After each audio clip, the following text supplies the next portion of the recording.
The Reserve Bank has told all the banks that they should give the borrowers the option of moratorium.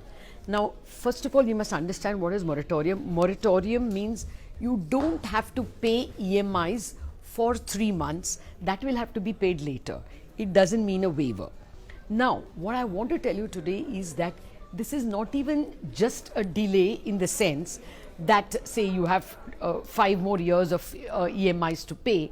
You don't pay these 3 months, it becomes 5 years and 3 months. It's not as simple as that. It is also a cost.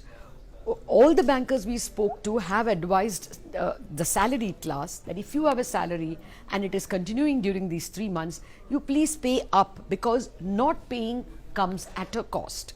What they are going to do is, if you don't pay for the months of April, May and June your EMI, that amount, say it is 50,000, 50,000, 50,000, that 1 lakh, 1.5 lakh will be added to your principal, and from July onwards you are going to pay interest on a larger principal for the remaining 5 years. That's a lot more than just 1.5 lakh, and I have done the calculation. The table will play alongside for you. For everyone who has a home loan where the residual period is more than 3 years, and assuming your rate of interest is 8.5%, your number of EMIs will increase. If yours is 3 years residual, you will pay 1 extra EMI. If you have 5 years residual remaining loan, that is, you have paid 15 years of your loan, then at the end of 5 years you're going to pay 2 more EMIs. If you've got 10 years more of home loan left, you will pay extra EMI of 5 years. If you have got 15 years left, you will pay 8 EMIs more. And if you have got full 20 years, that is, you have just taken a home loan, then at the end of 20 years, you're going to pay 15 EMIs more. Now, that's not a joke. You know, if you've got 50,000 per month and you're paying, even 5 EMIs more, that's what, 50,000 into 5, that's 7,50,000. That's not a small amount at all. But remember, all this is coming after 20 years. So by then the value of money will be very different. You have to keep that in mind.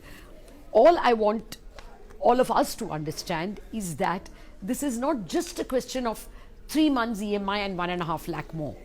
If your monthly outgo is 50,000. Okay, and then there is another thing you must be alert to.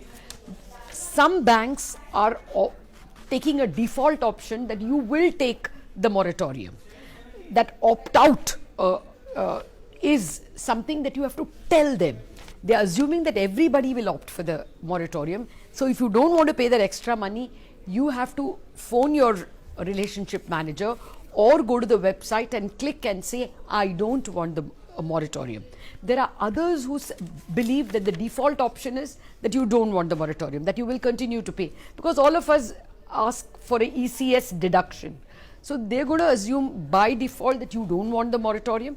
If you want it, then you have to phone in or click and say opt in. Some people like HDFC have a calculator on the website, and you can calculate and you can find out what your EMIs will look like if you opt for the moratorium. And finally, remember, when you make these calculations, there is a tax angle.